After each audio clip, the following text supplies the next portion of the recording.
Salam damai sejahtera bagi saudara sekalian.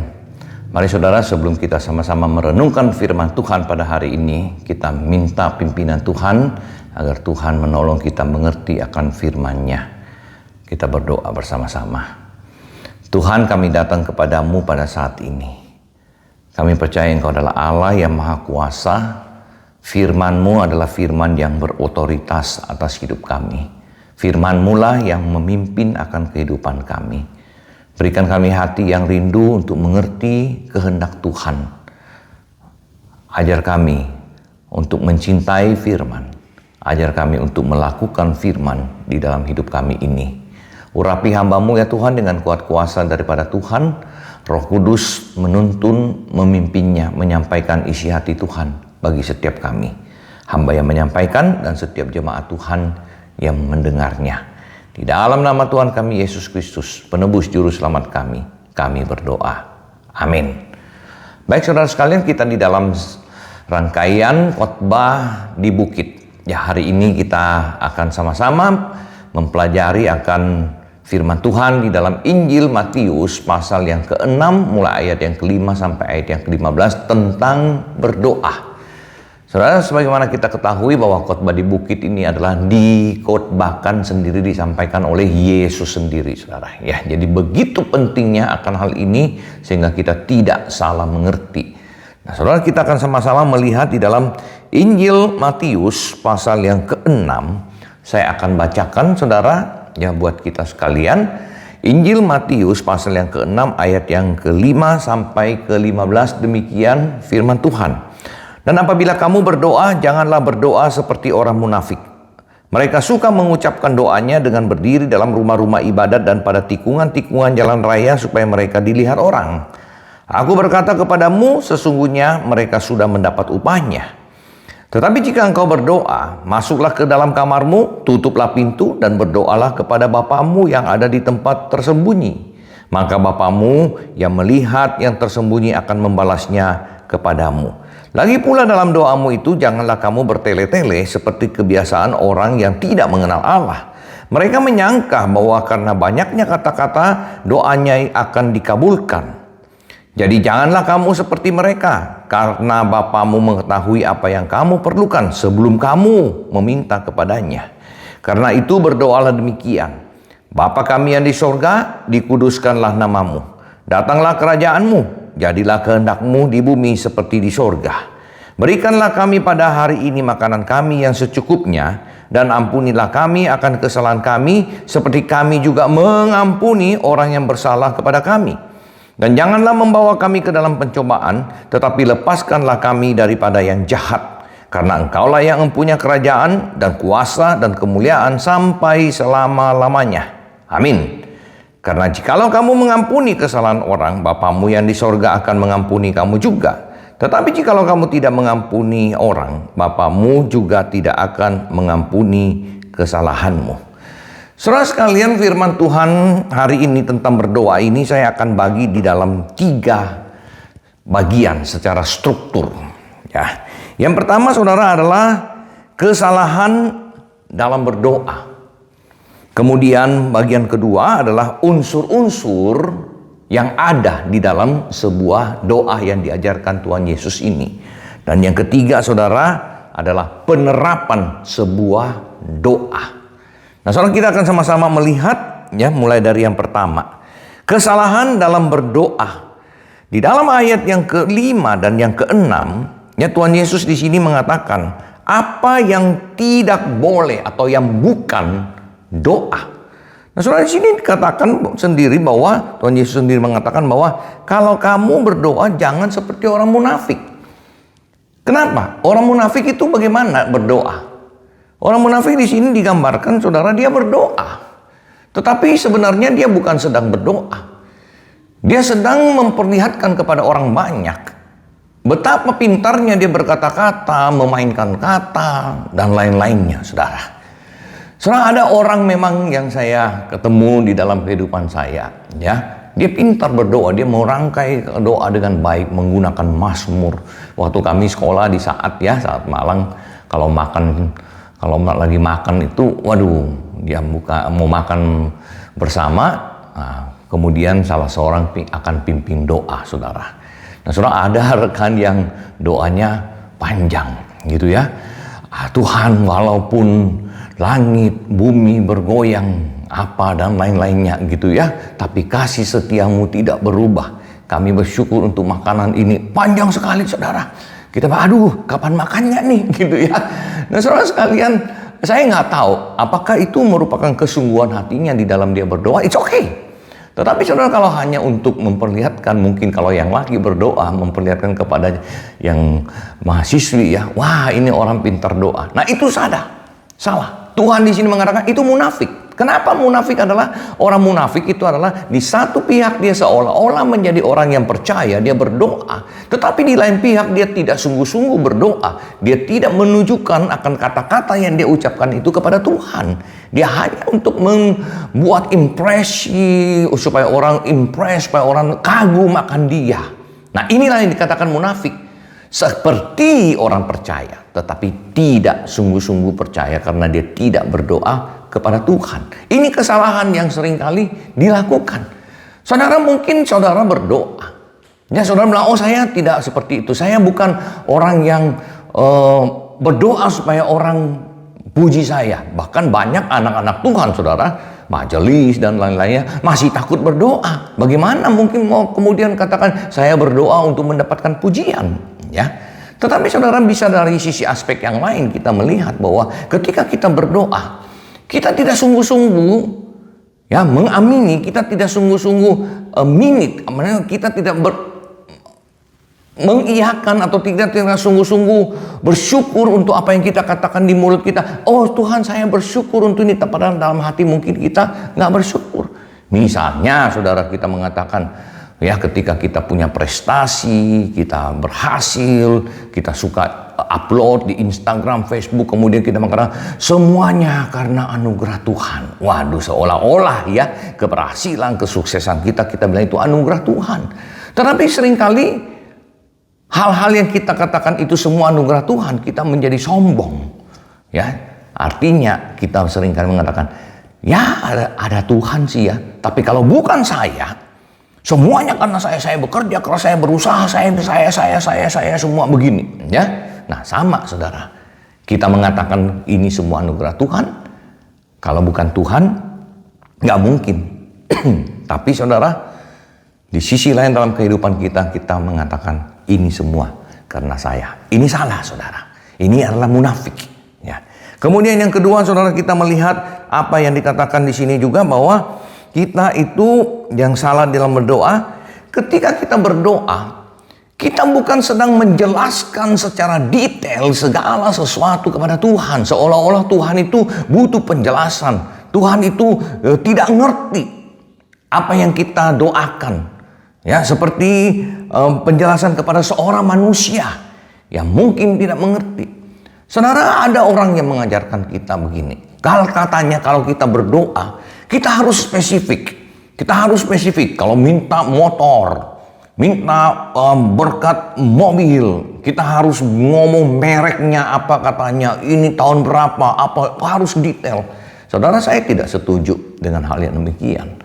Ketika ada kebutuhan kita berdoa. Mungkin saya memerlukan sepeda motor, saya bisa mengatakan, Tuhan, saya memerlukan satu kendaraan transportasi agar saya bisa leluasa bekerja. Mungkin saya bisa bekerja dengan motor saya atau dan lain-lain, begitu ya. Tidak perlu menyebutkan motor buatan mana, motor tahun berapa, motor keluaran negara apa, berapa harganya, berapa bannya, ya. Tuhan tahu kebutuhan kita, dan ketika Tuhan memberikan dan menjawab doa kita, motor apapun yang Tuhan berikan kepada kita, kita bersyukur kepada Tuhan, ya. Jadi saudara, kita berdoa, jangan berdoa seolah-olah kita itu sedang menyampaikan sesuatu kepada manusia. Allah, Dia maha tahu. Bahkan firman Tuhan di sini, Yesus sendiri berkata bahwa sebelum kamu berdoakan, sebelum kamu mengucapkan doa kamu, Tuhan sudah tahu akan kebutuhanmu. Nah, saudara, itu bagian pertama. Ya, jadi kita jangan seperti orang munafik yang berdoa tetapi sebenarnya tidak berdoa, memperlihatkan dia lebih besar daripada Tuhan. mencari pujian. Ya. Nah, saudara, kemudian bagian yang kedua, unsur-unsur di dalam berdoa. Saudara, saya yang mengajak kita melihat akan doa ini yang diajarkan. Yang kita harus mempraktekkannya dalam kehidupan kita. Saudara, yang pertama, unsur-unsur di dalam berdoa ini adalah penyembahan kepada Tuhan. Tuhan Yahweh, Yehova, Allah Bapa. Ya. Nah, saudara, di sini dikatakan di dalam doanya, contohnya ini dikatakan ya bahwa ketika dia berdoa, dia katakan begini, Bapa kami yang di sorga, dikuduskanlah namamu. Ini adalah penyembahan, saudara. Ini adalah penyembahan. Kita tahu Tuhan ini di mana? Tuhan ini bertata di sorga.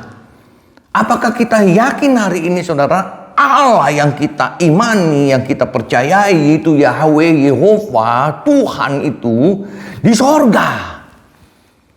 Ya, tidak ada yang lebih besar daripada Dia. Dan Dia di sini dikatakan Dia adalah Allah yang kudus. Dia Allah yang kudus. Jadi saudara, kita ketika datang dengan doa kita kepada Tuhan, kita harus mengenal siapa Tuhan. Ya, apakah dia sama dengan ilah-ilah lain, atau dia betul-betul adalah Allah yang maha kuasa, yang maha tinggi, yang maha kudus, dan dia bertata di sorga, di mana nanti satu hari kelak saudara dan saya kita akan juga ke sana, karena Allah yang kita imani yaitu Tuhan itu ada di sorga. Nah, saudara, ini adalah dasar yang sangat penting ketika kita menaikkan doa. Kalau kita tidak mengimani, kalau kita tidak meyakini bahwa Allah yang kita percaya, yang kita sembah ini betul-betul bertahta di sorga, maka Dia tidak punya kuasa menjawab doa-doa kita. Ya, siapa Dia? Dia tidak lebih tinggi daripada ilah-ilah yang lain. Oleh sebab itu, saudara, ketika saudara berdoa, kita harus menyembah Dia, kita harus meyakininya di dalam hati kita. Ya, kita percaya sepenuhnya bahwa Dia adalah Tuhan, Allah yang maha kuasa, yang bertahta di sorga. Dia maha kudus. Dan yang kedua, saudara, di sini dikatakan bahwa kita harus tunduk pada otoritas daripada Tuhan.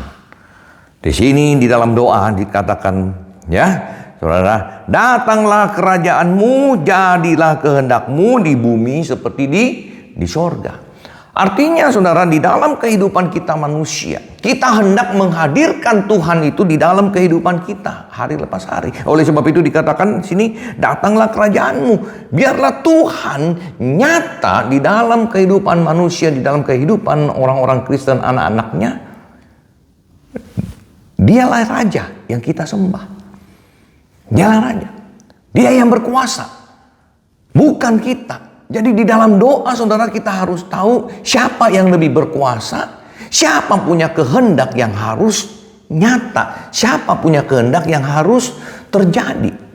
Jadi bukan dalam doa itu kita perintah kepada Tuhan. Tuhan, saya mau A, Tuhan saya mau B, Tuhan saya mau C. Tuhan harus menjawab, harus memberikan apa yang saya minta. Enggak, saudara. Di dalam kita berdoa itu kita menundukkan diri kita. Kita di bawah otoritas daripada Tuhan. Bukan kehendakku yang jadi, tapi kehendakmu lah yang jadi. Seperti Tuhan Yesus, saudara, ketika di malam, di mana di Taman Getsemani dia berdoa. Jangan Tuhan, cawan ini aku tak mau. Tapi janganlah kehendakku yang jadi, kehendakmu lah yang jadi. Saudara, itu sikap di dalam doa. Kita bukan memerintahkan Tuhan untuk menjaga kita, memberikan apa yang kita mau. Ya, kalau begitu siapa yang berkuasa, saudara? Ya, misalnya saya kasih contoh. Saudara bawa anak-anak, ya masih kecil, ke supermarket, ke mall. Terus anak ini bilang, "Pak, Ma, saya mau ini." Dan saudara lihat, aduh, nggak cocok ini untuk dia. Belum waktunya dia punya, atau kita sudah punya, atau apa dan lain-lain. Pokoknya saudara tidak ingin membelikannya. Dan kemudian dia marah. Ya, dia duduk di lantai, dia mencak-mencak, menangis. Saya mau ini.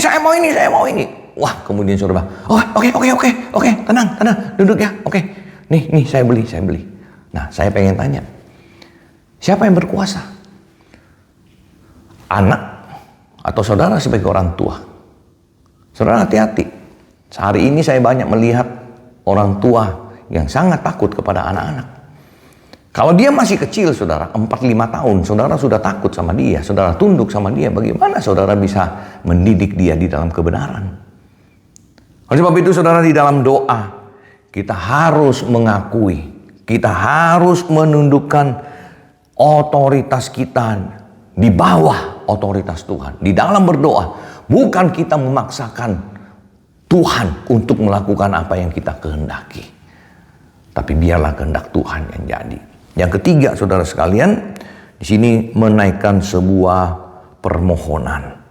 Ya, setelah kita tahu siapa yang maha kuasa, siapa yang lebih berotoritas, baru kita menaikkan permohonan kita. Kita naikkan permohonan kita. Di sini katakan, saudara, berikanlah kami pada hari ini makanan kami yang secukupnya. Kebutuhan yang pokok, saudara. Tidak makan kita bisa mati. Ya. Jadi ini adalah kebutuhan yang sungguh-sungguh urgent yang kita butuhkan. Bukan keinginan-keinginan yang untuk membanggakan diri kita. Kita keinginan-keinginan beli motor yang lebih bagus, mobil yang lebih bagus, rumah yang lebih besar, perhiasan yang lebih mentereng, arloji yang lebih mahal. Seperti kasus yang terjadi, penipuan-penipuan, pakai arloji miliaran, dan begitu banyak orang ingin seperti dia. Akhirnya nabung juga, berikan uangnya semua. Kenapa? Ya. Nah, saudara, hati-hati. Kita berdoa, ya, tapi jangan dengan tujuan tamak, greedy, ya, melakukan apa yang Tuhan tidak berkenan, dan kemudian kita minta Tuhan berkati. Jadi kebutuhan dasar kita, sini didoakan, berikanlah kami pada hari ini makanan kami yang secukupnya. Jadi di dalam segala kecukupan itu kita boleh bersyukur kepada Tuhan.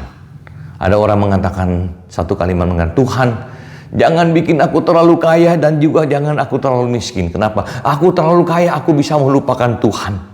Aku terlalu miskin juga, aku bisa meragukan Tuhan. Jadi pas-pasan aja gitu ya, saudara ya.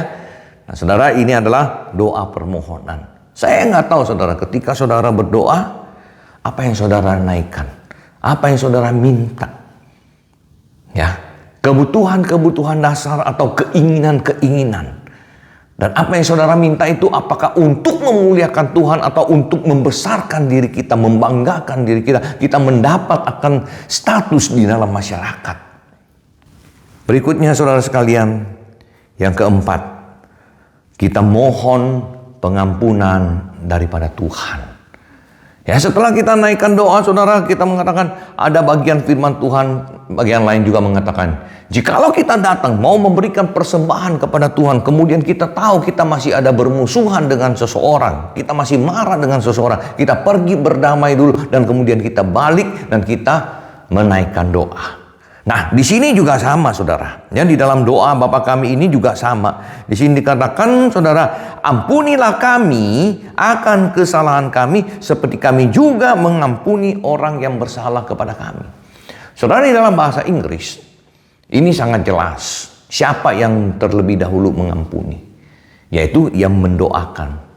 Di dalam bahasa Inggris mengatakan begini, forgive us as we have forgiven. Ya, ampuni saya sebagaimana saya sudah mengampuni orang yang bersalah kepada kami. Dan saudara, inilah sebenarnya ketika saudara menaikkan doa, ada enggak halangan-halangan yang membuat doa saudara tidak terjawab? Kita tidak menjadi contoh, kita tidak menjadi saksi, kita menjadi batu sandungan. Orang-orang kemudian kecewa, tidak lagi mau mengakui Tuhan karena melihat karakter di dalam kehidupan kita. Saudara, ada orang Kristen, majelis, tapi ribut sama tetangga. Sesama Kristen, ribut masalah sampah, ribut masalah ini, ribut masalah parkir mobil, dan lain-lainnya, saudara. Ya, kemudian orang tetangganya mulai bertanya, wah, itu orang Kristen, majelis gereja ya. Bahkan dia memberitahukan kepada sesama anggota gereja yang mungkin bertetanggaan, kok majelisnya begitu ya? Nah, saudara, ini. Dan kemudian kita datang kepada Tuhan, kita mau menaikkan doa-doa kita, saudara. Mohon Tuhan berkati. Sedangkan ada hal-hal yang menghalangi, tidak memuliakan Tuhan di dalam kehidupan kita. Oleh sebab itu, Bapak Ibu sekalian, mari, ya, sebagaimana doa yang diajarkan. Ketika kita berdoa, mohon pertolongan Tuhan, kita juga mau belajar melakukan apa yang Tuhan perintahkan. Jadi bukan kita hanya meminta, memohon, tapi kita juga menjadi pelaku firman. Pelaku apa yang menyenangkan hati Tuhan, bukan hanya yang menyenangkan hati kita saja, saudara. Tapi kita juga harus selalu memikirkan apa yang menyenangkan hati Tuhan. Dan yang berikutnya, saudara sekalian, kita di sini lihat mengatakan, ya, penyembahan kepada Allah sekali lagi. Jadi doa itu diawali dengan mengenal karakter Tuhan, siapa Dia. Dia adalah Allah yang maha kuasa, maha tinggi, maha kudus, bertahta di sorga. Dan ketika menutup doa lagi, di sini dikatakan bahwa dia menyembah Tuhan sekali lagi, mengakui lagi siapa itu Tuhan yang kita imani. Dan di sini dikatakan, karena Engkaulah yang empunya kerajaan dan kuasa dan kemuliaan sampai selama-lamanya. Saudara sekalian, kita lihat, ya, jadi kita tahu dia siapa. Dia empunya kerajaan, dia empunya kuasa, dia empunya kemuliaan. Jadi bagaimana kita di dalam hidup ini kita mengenal dia? Ya, jadi dia Tuhan yang maha kudus, yang maha tinggi, yang maha pengasih. Kemudian dia juga adalah Allah yang, saudara, berotoritas atas hidup kita. Kehendaknya lebih tinggi daripada kehendak kita.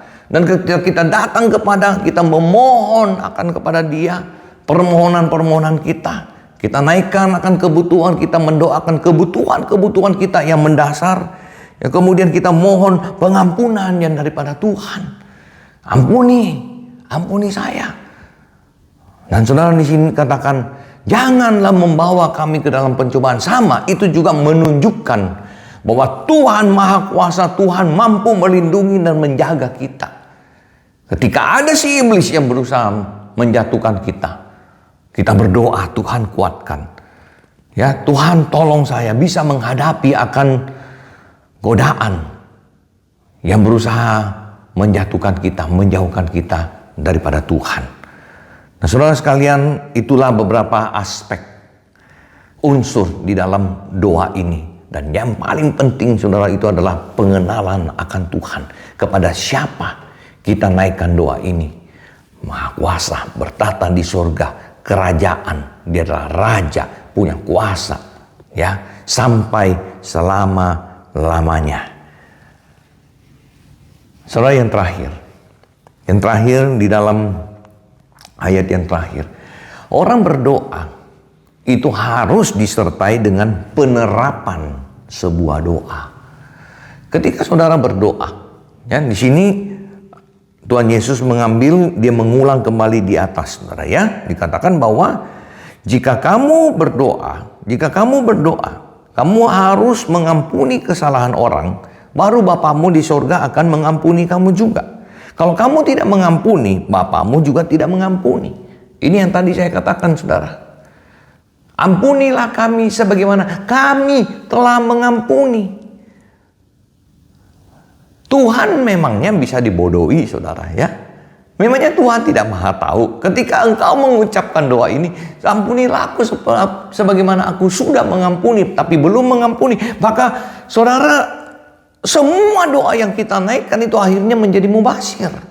Kenapa? Karena kita berbohong kepada Tuhan. Kita berbohong kepada Tuhan dan kita seolah-olah Tuhan itu tidak maha tahu. Kita mau diampuni dosa kita. Tapi dosa orang kita masih simpan, kita dendam, kita amarah.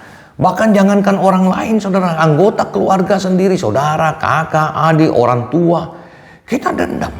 Permisi tanya hari ini, saudara. Mungkin tadi saudara berdoa, atau nanti setelah ibadah saudara berdoa, ada doa syafaat, doa permohonan. Bagaimana? Masih beranikah engkau menaikkan doa Bapa kami ini? Ampunilah aku, sebagaimana aku telah mengampuni orang yang bersalah kepada kami. Betul? Saudara sudah mengampuni? Ya, hati-hati saudara. Kalau kita belum, maka firman Tuhan sekali lagi mana? Tuhan tidak akan mengampuni engkau. Tuhan tidak akan mengabulkan akan doamu. Jadi doa kita menjadi sia-sia, saudara. Dan ketika kita berbohong kepada Tuhan, kita tidak mengakui karakter yang Tuhan yang Maha Tahu. Seolah-olah Tuhan itu tidak tahu bahwa kita belum mengampuni orang yang bersalah kepada kita. Jadi doa itu harus diterapkan, saudara. Kita berdoa, kita minta. Contoh lainnya, saudara, saya berdoa, minta Tuhan berkati saya di dalam pekerjaan saya. Ya, di kantor, di perusahaan, jadikan saya orang berhasil. Tapi saudara habis berdoa, saudara harus berusaha. Saudara harus bekerja. Menjadi orang yang sungguh-sungguh giat dalam pekerjaan saudara, dan nanti akan dilihat. Dan saudara akan dipromosi, saudara akan berhasil. Kalau saudara berdoa kemudian saudara tidak melakukan dengan sungguh-sungguh, saudara tidak bekerja dengan rajin, saudara tidak memuliakan Tuhan, mana bisa saudara kita berhasil? Gak bisa. Ya, jadi kita berdoa, kita harus melakukannya. Kita harus mengupayakannya. Kita berdoa, Tuhan, cukupkanlah aku, berikanlah aku makanan hari ini yang secukupnya. Apakah saudara sudah bekerja dengan giat, ya, untuk mendapatkan makanan itu? Tuhan tidak melempar nasi, Tuhan tidak melempar dari langit, tiba-tiba dari langit jatuh beras 10 kilo, 15 kilo, 5 kilo, ya. Nggak ada, saudara. Atau uang jatuh tiba-tiba dari atas. Kita tetap harus bekerja, ya, berdoa dan bekerja. Saudara sekalian, saya menghimbau kita semuanya di dalam hal berdoa, ya, sebagai rangkuman. Siapa yang mendengar doa kita? Dia dengar nggak doa kita?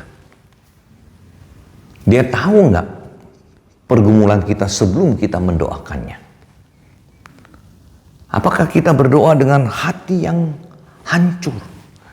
Hati yang sungguh-sungguh, Tuhan, saya datang kepadamu. Bukan hanya sekedar doa yang sudah sering kita doakan. Waktu kita bersyukur untuk makanan kita di meja, adakah kita sungguh-sungguh bersyukur? Tuhan, terima kasih. Ya, banyak orang yang tidak punya makanan, tapi saya bersyukur untuk makanan yang Tuhan berikan pada saya ini. Bukan makanan yang mewah, tapi makanan yang cukup untuk saya. Adakah masih ada hati yang bersyukur demikian, saudara? Atau saudara berdoa, Tuhan terima kasih untuk makanan ini. Tuhan terima kasih, kami akan menyantapnya. Berkati, jadikan kekuatan kesehatan tubuh kami. Amin. Langsung makan. Begitu kita makan, kurang enak, kita komplain. Padahal tadi udah bersyukur kepada Tuhan. Betul nggak, saudara? Saudara, masih banyak aspek-aspek lain di dalam kehidupan doa kita. Nah, saya nggak tahu saudara hari ini apa yang menjadi pergumulan saudara, apa yang saudara doakan. Mungkin di masa pandemi ini kita berdoa bagi gereja, kita berdoa bagi kesehatan kita, ya. Kita berdoa, Tuhan jauhkan aku dari sakit penyakit, jauhkan aku dari virus agar aku tidak tertular. Nah, bagaimana kita menjaga diri kita, saudara? Ya, apakah kita masih menjaga protokol kesehatan? Ketika kita berinteraksi dengan teman atau dengan ada acara, ya, saya biasa, saudara, kalau mau ketemu dengan orang keluar kota, ya, pergi sama-sama, kita antigen dulu semuanya. Bahkan setiap hari antigen, kita periksa Hari ini bagaimana? Hari ini bagaimana? Kita harus hati-hati, saudara. Bukan kita berdoa kemudian, wah Tuhan pasti akan menjaga. Tapi kita harus, seperti saya katakan tadi, menerapkan akan doa itu. Yaitu, kita minta Tuhan menjaga kita. Kita harus juga menjaga diri kita. Kiranya Tuhan memberkati kita, saudara. Firman Tuhan ini begitu pentingnya tentang doa. Karena seorang Kristen, ya, kekuatan daripada seorang Kristen itu adalah di dalam doa, ya, di dalam doa kita. Kita harus mengungkapkan doa kita kepada Tuhan dengan segenap hati kita, ya, kemudian kita harus menindaklanjuti apa yang kita doakan, bukan menunggu, menantikan Tuhan yang berkarya dan we do nothing, kita tidak lakukan apa-apa. Ya, ini adalah khotbah di bukit. Tuhan Yesus sendiri yang mengkhotbahkannya bagi kita semuanya. Saudara, kiranya Tuhan menolong saudara di dalam pergumulan-pergumulan saudara. Begitu pentingnya doa bagi kita. Karena seorang anak Tuhan, saudara, paling tidak, ya, berapa kali dia berdoa di dalam sehari. Adakah kesungguhan hati di dalam doa-doa yang saudara naikkan? Mari kita berdoa. Segala puji syukur kami naikkan kehadirat-Mu, ya Tuhan. Kau adalah Allah yang bertahta di sorga. Kau adalah Allah yang maha kuasa, maha kudus. Engkau adalah Tuhan, Yahweh, Yehova, Allah kami. Tidak ada Allah lain seperti Engkau. Tuhan, ajar kami menjadikan Engkau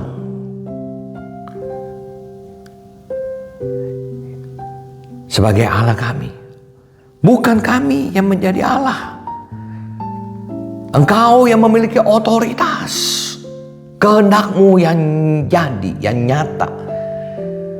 Bukan kami yang memerintahkan apa yang kami inginkan kepada Tuhan. Dan Tuhan, tolong ajar kami berdoa, memohon, bersandar kepada Tuhan. Namun kami juga bekerja, mengupayakan, menjaga, menindaklanjuti doa-doa yang kami naikkan. Terpujilah nama-Mu, ya Tuhan. Terpujilah nama-Mu. Segala kemuliaan dan kuasa sampai selama-lamanya. Di dalam nama Tuhan kami Yesus Kristus, penebus juru selamat kami berdoa. Amin. Tuhan memberkati saudara sekalian.